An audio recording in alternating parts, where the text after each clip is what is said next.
Before we can understand the Battle of Badr, we must go back to its roots. The story begins in the city of Makkah. Here, the Prophet Muhammad, peace be upon him, and his followers faced years of terrible persecution. The powerful tribe of Quraysh, who were the leaders of Makkah, rejected the message of one God. They tortured the early Muslims, they boycotted them, and they made their lives unbearable. The Muslims were patient for over a decade. They endured so much hardship because of their faith in Allah. The situation became so dangerous that they had to leave their homes, their wealth, and everything they knew behind. This event is called the Hijra, the migration. The Muslims found a new home in the city of Medina. The people of Medina welcomed them with open arms. For the first time, the Muslims could practice their religion freely and establish their own community. They were no longer a small, persecuted minority. They were now a growing community with the Prophet, peace be upon him, as their leader. However, the conflict with the Quraysh of Makkah was far from over. The Quraysh had stolen the property and wealth of the Muslims who had migrated. They saw the new Muslim state in Medina as a threat to their power, their trade routes, and their pagan traditions. The tension between Makkah and Medina continued to grow. The immediate cause of the Battle of Badr was a large trade caravan. This caravan belonged to the Quraysh and was returning from Syria. It was led by Abu Sufyan, one of the most powerful chiefs of Makkah. The caravan was carrying immense wealth, much of which was the very property the Quraysh had taken from the Muslims. The Prophet, peace be upon him, saw an opportunity to intercept this caravan. This was not an act of aggression but a move to reclaim what was stolen and to put economic pressure on the Quraysh. The goal was to weaken the enemy who had driven them from their homes and continued to threaten their existence. It was a strategic move to restore justice. When Abu Sufyan learned of the Muslims' plan, he became very alarmed. He quickly sent a messenger to Makkah pleading for help. He told the Quraysh that their caravan and their wealth were in great danger. The leaders of Quraysh, filled with pride and anger, responded immediately. They gathered a massive army of over 1,000 well-equipped soldiers. Their intention was not just to protect the caravan. They wanted to march to Medina and crush the Muslims once and for all. They wanted to end the message of Islam forever. This set the stage for a confrontation that no one had fully expected, a battle that would change history. The Muslim force that left Medina was small. It numbered only around 313 men. They were not prepared for a full-scale battle. They had only 2 horses and about 70 camels among them. The men took turns riding the camels, showing their unity and humility.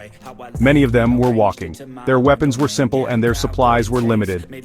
They thought they were going to intercept a trade caravan, not fight a large, well-armed army. When news reached the Prophet, peace be upon him, that the Quraysh army was marching towards them, he gathered his companions. He had to make a very serious decision.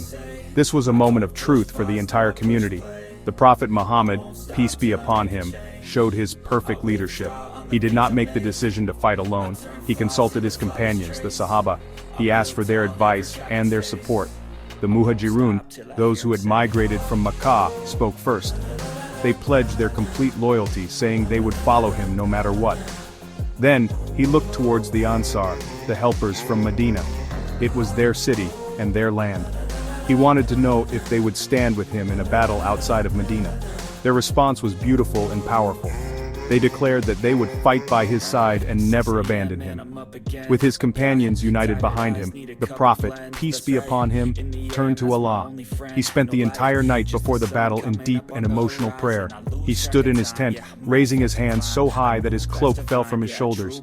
He cried out to his Lord, begging for the help he had promised. He prayed, "O Allah, if this small group of Muslims is defeated today, you will not be worshipped on this earth again." This prayer shows his complete reliance on Allah. He knew that victory could not come from their small numbers or simple weapons. Victory could only come from Allah. The difference between the 2 armies was massive. The Quraysh had over 1,000 warriors. They were confident, well-fed, and armed with the best weapons and armor. They had hundreds of horses. They were playing music and drinking wine, filled with arrogance. On the other side were the 313 Muslims. They were outnumbered more than 3 to 1. They were humble, fasting, and praying. Their strength was not in their numbers but in their hearts. Their faith in Allah was their greatest weapon. Their unity under the leadership of the Prophet, peace be upon him, was their shield.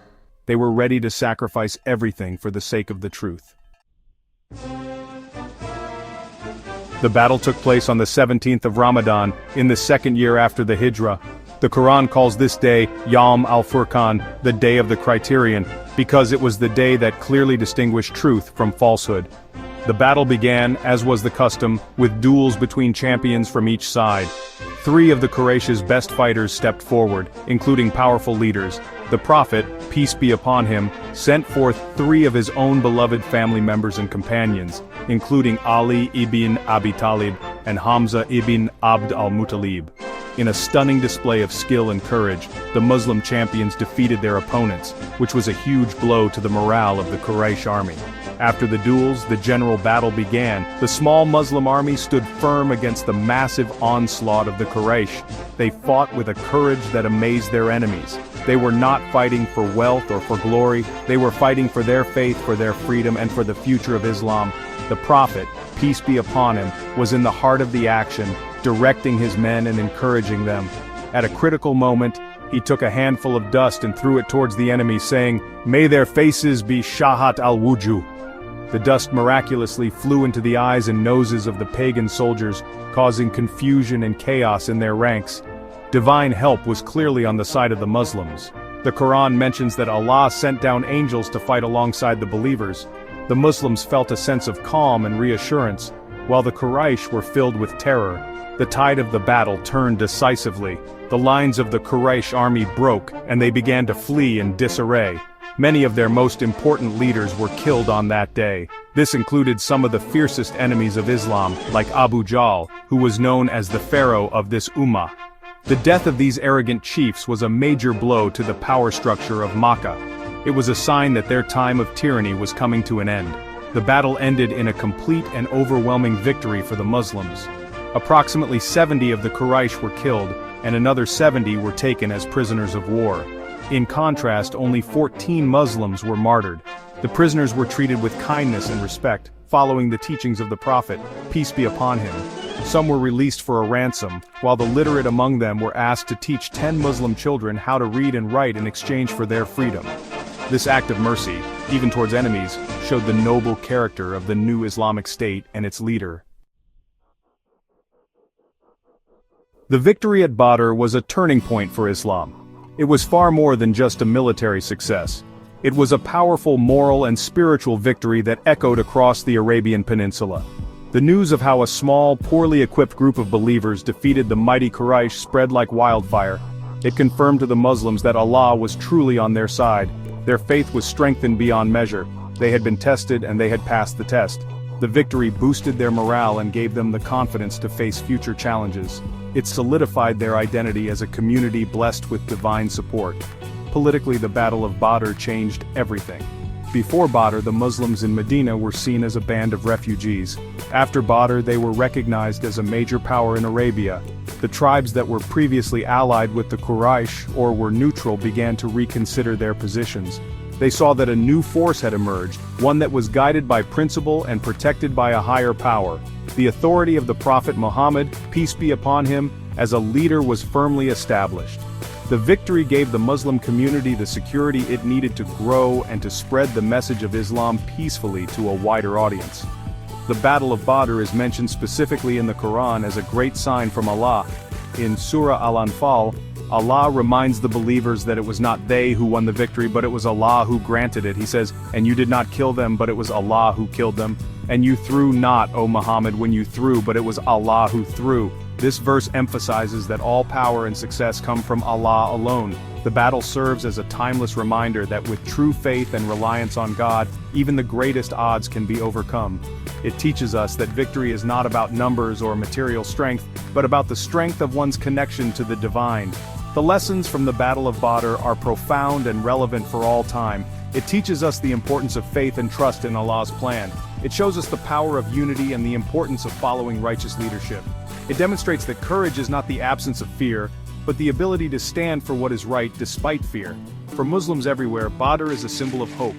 It is a reminder that no matter how difficult the circumstances may seem, with sincere faith, patience, and unity, the help of Allah is always near. It is a story of how a small group, firm in their belief, can indeed change the course of history forever.